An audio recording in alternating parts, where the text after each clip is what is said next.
gente! Bom dia! Estamos aqui pela TV Horizonte, a TV de Nossa Senhora da Piedade, a nossa padroeira. Paz e alegria para você, minha amiga dona de casa, companheira de todas as manhãs. Aliás, estamos ainda vivendo um dia de promessa de chuva, né? Embora a meteorologia tenha informado que desde segunda-feira nós teríamos muita chuva aqui na região metropolitana, a chuva foi escassa, alguns pingos, né? Mas estamos esperando a chuva prometida pela meteorologia, né? É isso aí. Chove em outras regiões do estado, mas aqui na região metropolitana não tem chovido não, né? Pois é, ontem a Câmara Federal, em votação de segundo turno, aprovou a chamada PEC dos precatórios.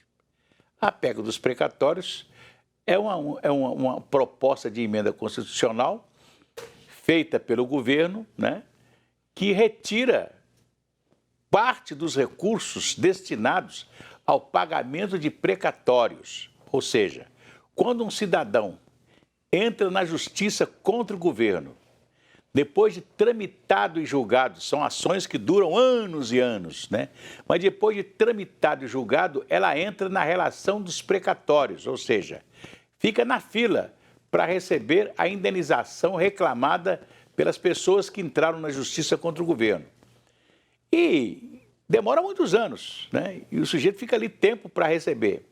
Antigamente, essas coisas foram, na Constituição de 88, né, ordenadas, ou seja, o governo tem que reservar no orçamento X de recursos todos os anos para pagar os precatórios. E esse dinheiro do precatório, ele vai se acumulando, né? E vira um belo tesouro, né? E o que o governo quer? Usar parte desse dinheiro que está guardado para pagar os precatórios, né? Então, a PEC permite que o governo parcele as dívidas dos precatórios, aquelas que tiveram ações judiciais tramitadas e julgadas. Então, agora o Senado vai ter que analisar o projeto votado e aprovado na Câmara, né? O Senado também vai ter que fazer em duas votações, né?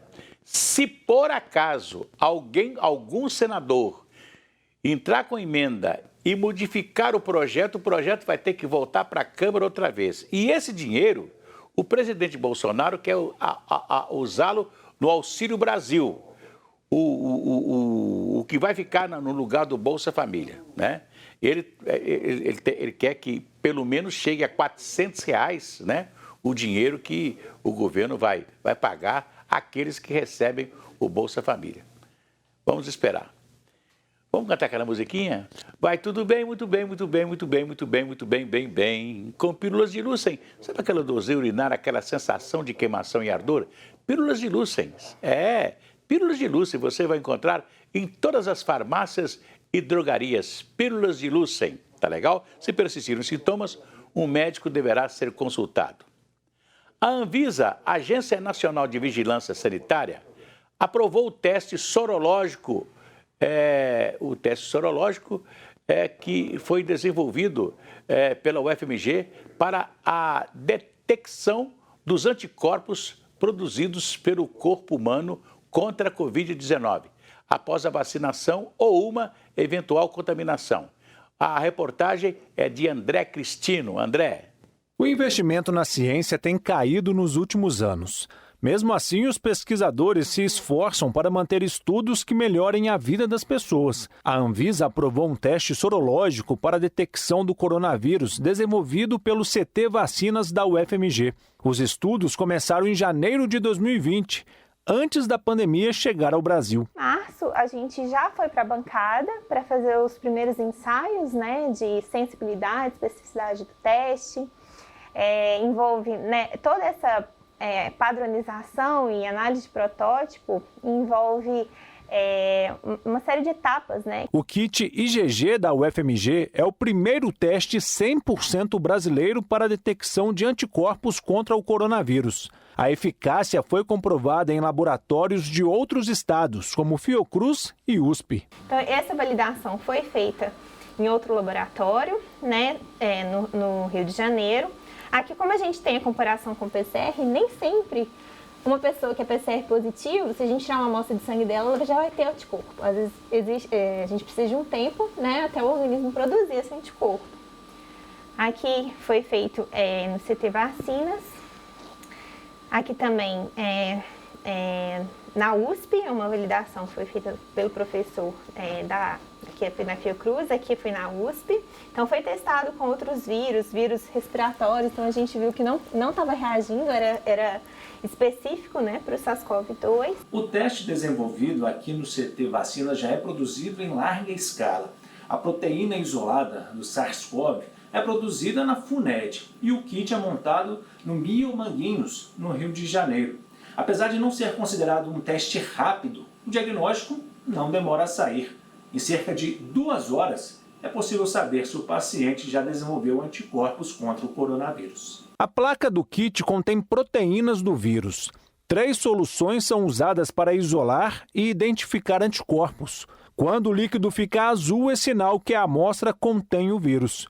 Mesmo com o avanço da vacinação contra a Covid-19, o teste se torna fundamental para se conhecer melhor o coronavírus. Que a gente consegue acompanhar, por exemplo, as pessoas vacinadas, né? Dependendo da vacina que a pessoa toma, ela responde ou não para determinado antígeno. Então, esse ELISA ele consegue também ser diferencial. Por exemplo, uma pessoa que toma uma vacina da AstraZeneca ou da Pfizer, ela não responde a um antígeno do vírus. Esse antígeno ele é específico para infecção. Então, a gente consegue diferenciar se aquele indivíduo ele tem anticorpo somente da vacinação ou se ele já teve um contato prévio com o vírus antes de ser vacinado. Pois é, isso é muito importante porque nós temos hoje um desenvolvimento, inclusive, das vacinas, né, pela UFMG, com também essa empresa pública que o governo tem aqui na Gameleira, que vai verdadeiramente, né, fabricar toda a medicação necessária para combater o vírus, né, ao Covid-19 em Minas Gerais. Pois é, o presidente Bolsonaro deu uma entrevista hoje pela manhã a uma emissora de rádio, só que ele fez uma revelação. Diz que hoje mesmo ele vai reunir-se com o Valdemar Costa Neto, que é o presidente do PL, para decidir a entrada dele no partido, para disputar a reeleição de presidência da República. O Bolsonaro diz que ele está negociando porque ele precisa de um candidato a governador forte em São Paulo, um candidato a senador forte em São Paulo, para ele ter uma base política em São Paulo para disputar a eleição no maior colégio eleitoral do Brasil, que é o estado de São Paulo, né? Quer dizer, ele está negociando isso, né? Agora, é interessante, né? O presidente Bolsonaro, ele foi contra aquele pessoal de mensalão, de não sei o quê, de petrolão, e foi contra isso tudo, e disse que ia lutar contra a roubalheira, não sei o quê. E o partido que ele está entrando nele é o partido comandado por Valdemar da Costa Neto, que foi preso, né, cumpriu pena, né, pelo mensalão. Né? Você vai entender de política, né? Aliás, outro dia, eu estava conversando com a esposa de um político. E ela dizendo que era difícil, né, muito difícil, ela admitir certos acordos políticos que o marido faz. Por quê? Porque quando o marido está na política, aí algum companheiro dele de política o trai, né? E bandeia para o outro lado e tal, não sei o quê. E a mulher, ela absorve todo aquele momento político e aquilo ela guarda. Lá na frente, quando as coisas mudam e o marido começa a se aproximar novamente daquele que o traiu e tal, a mulher não absorve, não. Ela continua com raiva daquele cara que traiu o marido dela. Então, por isso que a mulher, é muito difícil a mulher absorver, né, esses acordos políticos, né? Eu tenho a plena certeza que talvez a mulher do Bolsonaro não tenha gostado, mas ele vai para um partido de um cara que ele falou tão mal desse pessoal de Centrão e não sei o quê, que não ia dividir nada, não ia entrar em acordo político nenhum. Está aí, né, o Supremo Tribunal Federal agora julgando, né, o chamado orçamento secreto, né, um dinheiro que sai do orçamento e que entra como emenda parlamentar para os deputados, né, feita naturalmente pelo cara que é o deputado, né, no caso da Câmara Federal, o deputado que é o relator, né, do orçamento na Câmara Federal, né? Então, está aí esse problema aí. O Bolsonaro está entrando num partido que ele xingou, que ele e tal, e etc. Está aí voltando para ele. Agora, o Moro, o ex-ministro Sérgio Moro, está se filiando agora pela manhã no Podemos, né?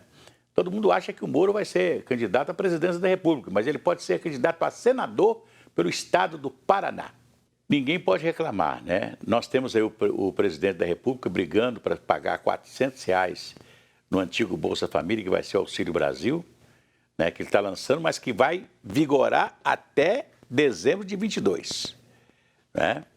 Eu já falei aqui que o único candidato que propôs, quando o candidato a presidente da República, fazer do Bolsa Família um projeto de Estado foi o Aécio Neves, né?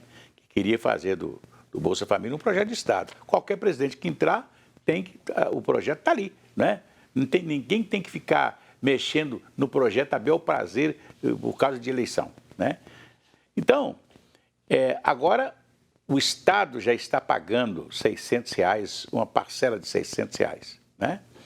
E a Assembleia Legislativa está com a campanha na mídia, dizendo que foram os deputados da Assembleia Legislativa que trabalharam e criaram esse auxílio de R$600. Ninguém mais do que os deputados.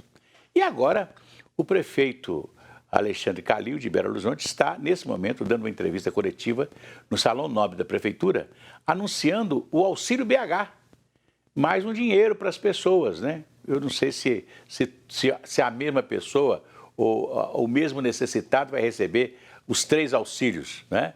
Mas eu sei que Belo Horizonte vai pagar um auxílio também. A partir de hoje, o prefeito está anunciando, né, esse auxílio, que tem parte dos recursos doado pela Câmara Municipal, que a Câmara economizou e aumentou um pouquinho aquilo que o prefeito estava propondo para justamente melhorar, né, o dinheiro que as pessoas necessitadas vão ganhar pela pandemia.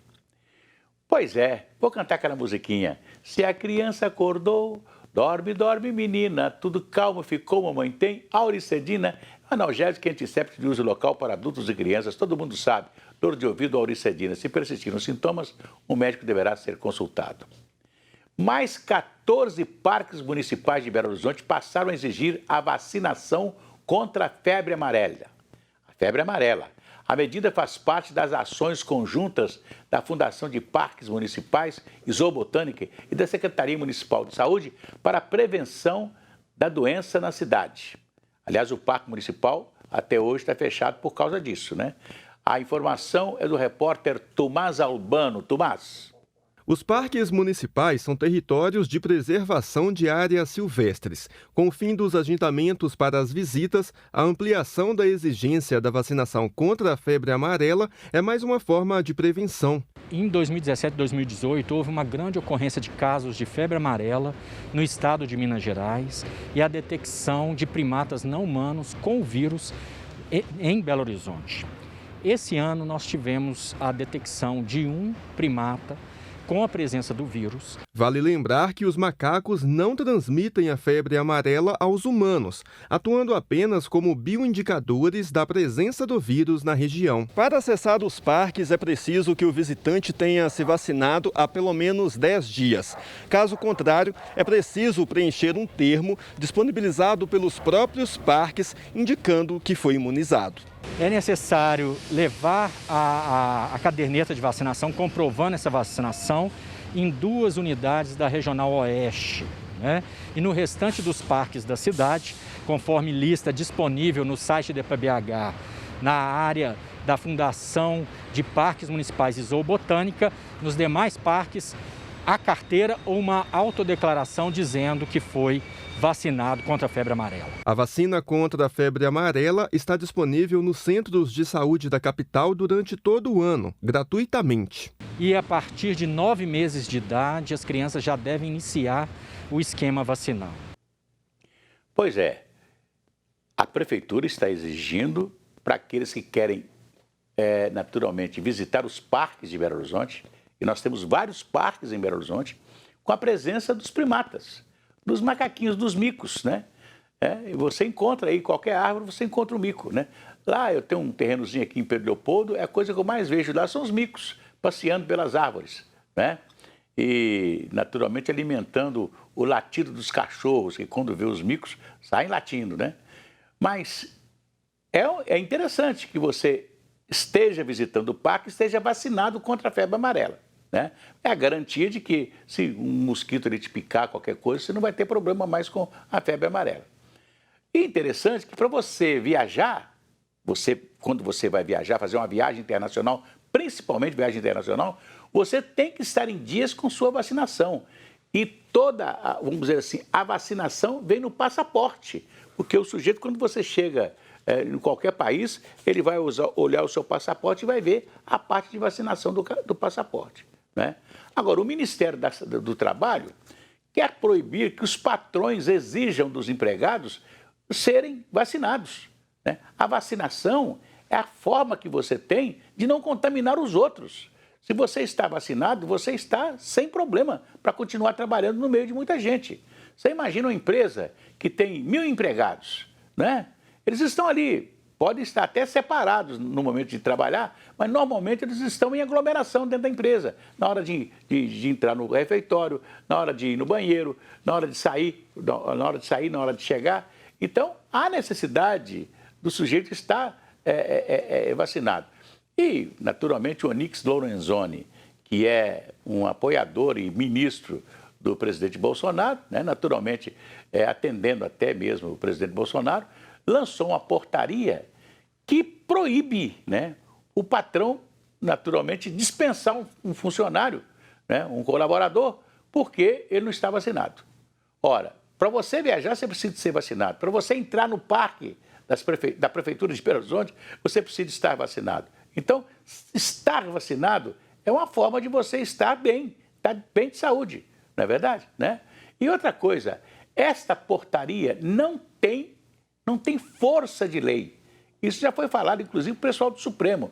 O Supremo pode barrar essa portaria do Ministério da Saúde, né? Uma forma do presidente ficar bem, né, com seus apoiadores, mas não vai vigorar, essa portaria não vai vigorar muito, não.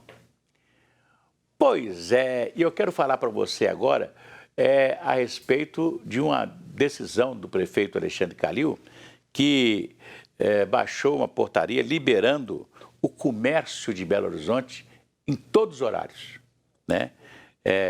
A partir de agora, por quê? Porque Belo Horizonte já vacinou todos os adultos, agora está esperando a Anvisa autorizar, naturalmente, a vacinação das crianças contra o Covid.